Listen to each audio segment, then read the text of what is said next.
face, you stay classy.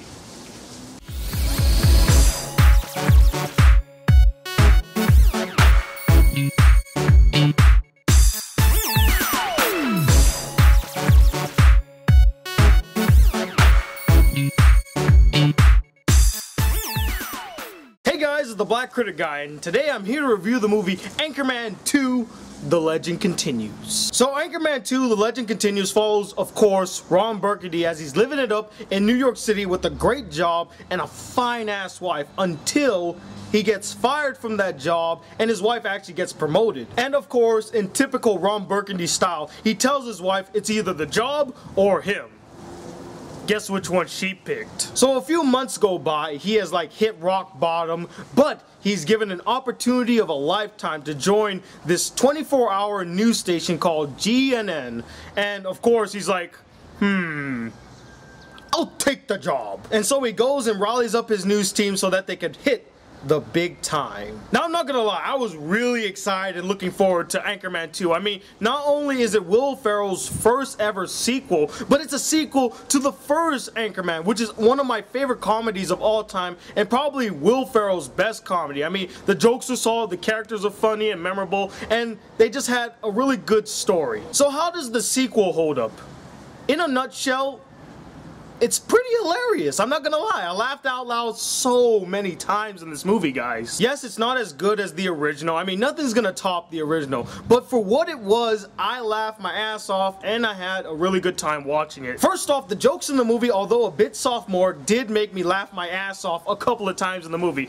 Every scene that Will Ferrell shared with his son in the movie were hits. They always got big laughs from me. They were hilarious. There were some other scenes with Steve Carell that also got me laughing. And of course, this wouldn't be a Will Ferrell movie without a shit ton of cameos, and most of them were really awesome. One in particular at the end was a straight up homage to the first movie, and I loved every second of it. Although it did get a bit silly and over the top, I still had a kick at this straight up homage to the first movie and all these cameos. The characters for the most part are still the same characters that we know and love. I mean, some of them have changed a little more than others, but for the most part, they're all still the same. Ron Burgundy is still the selfish, racist, sexist, yet likable asshole. You got Brick, who's still the idiot who does have more idiotic moments, and I felt like they kind of focused on his character a little bit too much in this movie, but I digress. We still got Champ. Whammy! He always makes me laugh. I love Champ.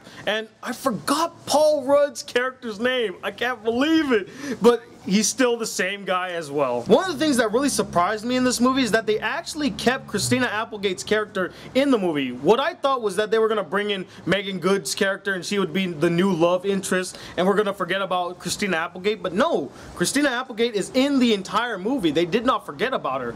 And although she wasn't the most memorable character in Anchorman, I felt like her presence here was much needed, and I loved her development with Ron Burgundy and her relationship with him. Megan Good is feisty in this movie. Although I felt like her acting was a bit hit or miss, I did like her character, and she was a bit funny in some points. Another new character that I really liked but wasn't really in the movie that much was Kristen Wiig's character. I just found her so cute. She's just idiotically cute and a little annoying at times. And this is the second movie that she's in where she plays a love interest for Steve Carell. Are those two up to something? Who knows, it could just be pure coincidence, I don't know. But I did like Brick's relationship with the new girl. It was very cute, very hilarious, and a tad bit annoying. But I mean, that's what it was supposed to be. Now, as much as I did like this movie a whole lot, and I laughed my ass out many times to the point where my head started to hurt, I did have a few problems with this film. First off, as much as most of the jokes were hits, a lot of them were also misses. Some jokes just went on for way too long and they just didn't know when to end. I mean, it's like watching a bad improv scene that just doesn't know when to just cut it, just stop. Many of which belong to Steve Carell as Brick. I mean, I felt like he was really trying hard to make us laugh at how annoying he was. I mean, the thing about Brick is that he works very well in small doses. He'll say like one line, he'll do one thing, and it makes you laugh your ass off. In this movie, they kind of focused a little bit more on his character, which means that his scenes got longer, to which his jokes kind of stretched on for a bit too long and they weren't as funny. I mean, sitting and watching a 5-minute scene of kind of loses its luster after the first minute. I mean, just cut it. Just stop. But he's not the only one. Ron Burgundy also has his fair moments where he just keeps on talking. Just end the scene. It's not funny anymore. And speaking of funny, the comedy in this movie kind of felt very different from Will Ferrell's other comedies. I mean, yes, he has a lot of like shock humor, gross out humor, but in this movie it really felt like they were going for that shock value more than going for the laughs. I mean, the great thing about the first movie is that they really focused on developing the jokes that made the audience laugh. In this one, it more or less went for shock value, like, oh, this person said this crazy thing, or this person did this crazy thing. Oh, it must be funny. So they're trying to make you laugh because of how shocking it is, which doesn't really make it that funny. And kind of going hand in hand with the different comedy. What? Hi.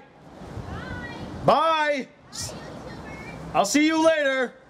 Anyway, and kind of going hand in hand with the shock humor, some of the scenes in this movie went way too over the top, even for a Will Ferrell movie. I mean, I know most of his movies are straight up over the top, nonsensical humor fest, but even for a Will Ferrell movie, some of these scenes just felt way too over the top. Especially in the second half of this movie. There are just way too many scenes where I'm like, nope, I'm not buying that. That is just stupid. But I mean, it's a Will Ferrell movie. What did you expect? And the last problem that I have with this movie is actually Ron Burgundy's rival in the movie.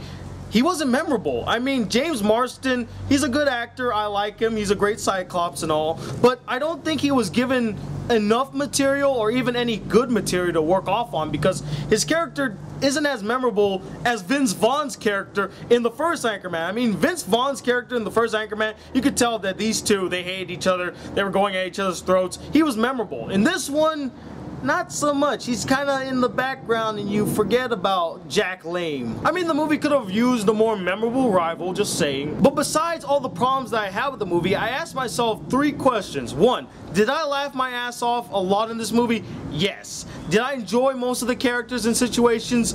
Yes. Would I watch it again if a friend asked me to watch it again? Yes. Overall, I did enjoy this movie. It did have its fair share of problems, but it's a Will Ferrell comedy. You're either gonna really love it or you're really gonna hate it. But for me, I really enjoyed it, and I'm gonna give it a 3.5 out of 5 stars. It's not great, but it's a rather enjoyable film, and if you are a fan of Will Ferrell comedies, or if you're a fan of Anchorman, you have no real reason not to go see it. I say go check it out. But anyway, what did you guys think of this movie? Did you like it a lot? Or did you feel like it was way too over the top and you really didn't laugh at any of the jokes? And let me know, what is your favorite Will Ferrell movie? Comment below, let me know. Also stay tuned for the 5th day of the 12 days of anime. I believe, yes, we're on the 5th day now. And also stay tuned, I have some vlogs coming your way real soon. More movie reviews. I'm still trying to watch Sakura no Pet Nakanojo. I'll promise I'll have that review out before the year ends. Solemn oath. But until then, guys, hit that subscribe button. If you're new to my channel, welcome to the Black Critic Guy. Like this video if you really enjoyed it, if you like my background, if you love the beautiful island of Guam, be sure to hit that like button. And I'm Tony Watt II from the Black Critic Guy. Till then, peace, YouTube.